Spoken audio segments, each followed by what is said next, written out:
రేవంత్ రెడ్డి గారు ఆ చిచ్చులో ఉచ్చులో పడుతున్నారు.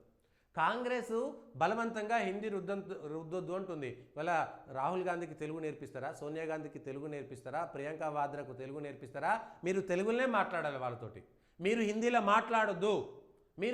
మాట్లాడొద్దు, ఇంగ్లీష్లో మాట్లాడొద్దు, వాళ్ళు తెలుగు నేర్చుకోవాలి. అట్లనే మహాత్మా గాంధీ అనేటువంటి వ్యక్తి, మహాత్మా కాదు ఆయన, గాంధీ అనేటువంటి వ్యక్తి, ఎందుకంటే మహాత్మా అనేటువంటి బిరుదు ఎక్కలేదు, జాతిపిత అనేటువంటి బిరుదు ఎక్కలేదు, ఎవడో అనవసరంగా పెట్టినే తప్ప ఇవి కావు. అందుకోసమే గాంధీ, మోహన్ దాస్ కరమ్చంద్ గాంధీ దక్షిణ రాష్ట్రాలకు సంబంధించినటువంటి హిందీ ప్రచార సభ అనేటువంటిది పెట్టిరు కదా. మరి వాళ్ళ క్షమాపణ చెప్పాలి కాంగ్రెస్ పార్టీ క్షమాపణ చెప్పాలి. హిందీ ప్రచార సభ పెట్టినందుకు క్షమాపణ చెప్పి అప్పుడు రేవంత్ రెడ్డి గారు ఈ సభలకు పోవాలి. హిందీ అనేటువంటి దానిపైన ఇవాళ బలవంతంగా రుద్దుతున్నారు కదా. మరి ఇవాళ ఉర్దూ అనేటువంటిది బలవంతంగా మా తెలంగాణలో మా హిందువుల యొక్క రక్తము, మా యొక్క చెమట చిందిస్తే మీరు బోర్డుల మీద ఇవాళ ఉర్దూ ఎందుకు రాస్తారు? మాకెందుకు ఈ కర్మ ఇవాళ? మా పైసలని తీసుకుపోయి వాళ్ళకి ఎందుకు ఇస్తాను? మాకెందుకు ఈ బాధ?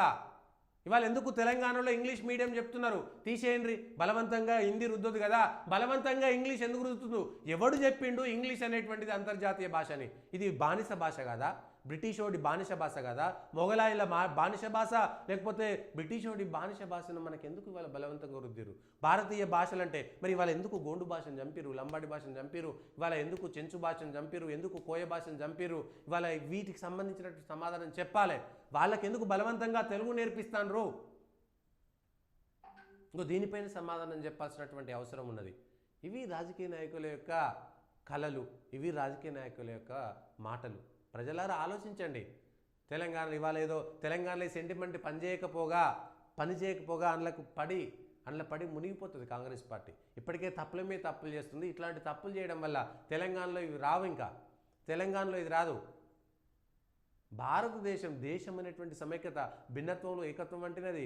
దేశంలో 16-17 భాషలు అధికారిక భాషలుగా గుర్తించబడ్డాయి. ఎందుకు గుర్తించబడ్డాయి? ఇవాళ ఆ అధికార భాషలు అనేటువంటివి భారతదేశాన్ని అనేకమైనటువంటి భాషలోనే వాళ్ళ భాషలన్నింటినీ కాపాడుకోవాలి. భారతీయ భాషల్ని బలవంతంగా ఇంగ్లీష్ ఎందుకు రుద్దిరు? తెలుగు మీడియంలో చదువుకున్నటువంటి వాళ్ళకి ఇంగ్లీష్ రాదా? ఇంగ్లీష్ భాష నేర్చుకుంటున్నాం, మనకి ఏం కర్మ? ఇంగ్లీష్ ఎందుకు నేర్చుకోవాలి? చైనా వాడు ఇంగ్లీష్ నేర్చుకుంటుండా? బలవంతంగా నేర్పిస్తలేడే. జపాన్ వాడు నేర్చుకుంటుండా? యూరోప్లో ఉన్నటువంటి దేశాలలో 15-20 దేశాలలో వాళ్ళ సొంత భాషలే, డచ్, గ్రీకు, పోర్చుగీసు, వాళ్ళ భాషలకు నేర్చుకుంటారు. ఇవాళ అనేక భాషలు వాళ్ళే నేర్చుకుంటారు. రష్యాలో, చైనాలో, జపాన్లో. మరి ఆ దేశాలు ఎందుకు ముందు పోయినాయి? ఇంగ్లీష్ మాత్రం ఎందుకు పోతుంది? మనకి ఇంకా బ్రిటిష్ వాడి బానిస మనస్తత్వం పోలేదు. 200 ఏళ్ళు కలోనియల్ పీరియడ్లో ఉన్నాం కాబట్టి ఇంగ్లీషే గొప్పదనుకునేటువంటి దరిద్రమైనటువంటి మనస్తత్వంలో ఉన్నాం. కానీ హిందీ వీళ్ళకు బలవంతమైనటువంటి భాషనట. ప్రజలారా ఆలోచించండి. సంస్కృతాన్ని చంపేసినారు మెల్లగా. బ్రిటిషోడు, మొఘలాయిలు కలిసి సంస్కృతాన్ని చంపేసారు. ఒకప్పుడు ప్రపంచ భాషలన్నిటినీ సంస్కృతం మాత్రమే కలిపింది. ప్రపంచ దేశాలన్నిటికీ సంస్కృతమే. భారతదేశంలో ఎక్కడ పోయినా సంస్కృతం వచ్చేది. సంస్కృతంలో మాట్లాడుకునేటువంటి వాళ్ళకి వీళ్ళకి ఒక్కొక్కరు 4-5 భాషలు నేర్చుకునేటువంటి వాళ్ళు. రోజు వారి కూలీలకు కూడా 4-5 భాషలు వచ్చేది, చదువుకున్నటువంటి వాళ్ళకు కూడా.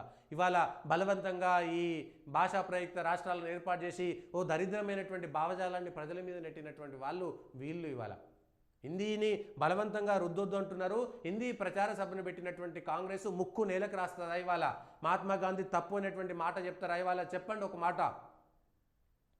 ఇవాళ ఒక మాట. ఇది కాంగ్రెస్ విధానమా, రేవంత్ రెడ్డి గారి విధానమా? చెప్పాలి. హిందీ వ్యతిరేకత అనేటువంటిది కాంగ్రెస్ విధానమా? అట్లయితే కాంగ్రెస్ గతంలో హిందీ బలవంతంగా పెట్టినందుకు ముక్కు 3 మూరల పాటు నేలకు రాయండి కాంగ్రెస్ నాయకులంతా కలిసి. ఎస్, గాంధీతో పాటు మీ కుటుంబంలో మీ కాంగ్రెస్లో ఉండేటువంటి వాళ్ళందరూ ముక్కు నేలకు రాసి తెలంగాణ ప్రజలకు క్షమాపణ చెప్పి మేము హిందీ చేసినామని. ఉర్దూ ఇవాళ మా మీద బలవంతంగా ఎందుకు రుద్దుతున్నారు? మా పైసలన్నింటినీ తలగబెడుతున్నారు ఎందుకు? ఉర్దూ కోసం ఇవాళ ఎందుకు వాళ్ళకు భయపడుతున్నారు? ఇగో తెలుగు ప్రజలారా, తెలంగాణ ప్రజలారా, ఈ భాష అర్థమయ్యేటువంటి ప్రజలారా, ఒక్కసారి అందరూ అర్థం చేసుకోండి. తెలుగుదేశం ఆత్మగౌరవం అని చెప్పుకునేటువంటి వాళ్ళు కూడా దరిద్రమైనటువంటి సంస్కృతి సాంప్రదాయాలని ఇంగ్లీష్ మీడియంని మాత్రమే ఎందుకు తీసుకొచ్చారు? ఇవాళ తెలుగు మీడియంని ఎందుకు పక్కకు పోయినాయి? ప్రభుత్వ పాఠశాలలో తెలుగు మీడియం ఉంది కాబట్టి ప్రభుత్వ పాఠశాలకు పోతలేదు. ఎవడు చెప్పిండి వాళ్ళ ఇంగ్లీష్ మీడియం గొప్పదని? మీరు ఎందుకు ఇవాళ ఇంగ్లీష్ మీడియంని మాత్రమే ప్రోత్సహిస్తున్నారు? ఇంగ్లీష్ చదువులే గొప్ప అని ఎందుకు ఇవాళ తీసుకోబోతున్నారు? అది మాట్లాడాల్సినటువంటి అంశం. ఇంతకంటే వేరే ఏం చెప్పగలుగుతాం?